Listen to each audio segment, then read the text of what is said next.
Well, ladies and gentlemen, as you can see, today is the 16th. It's almost early morning for trading.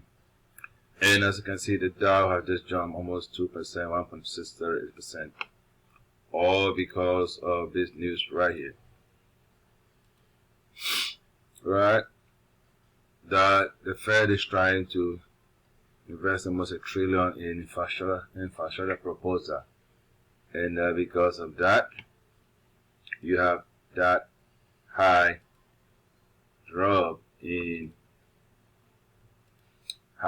increase in the Dow. We said the previous week that this level will hold, and I had yesterday, and so we're expecting the Dow to go all the way and touch this level here, and if it can break through, the next level will be this level.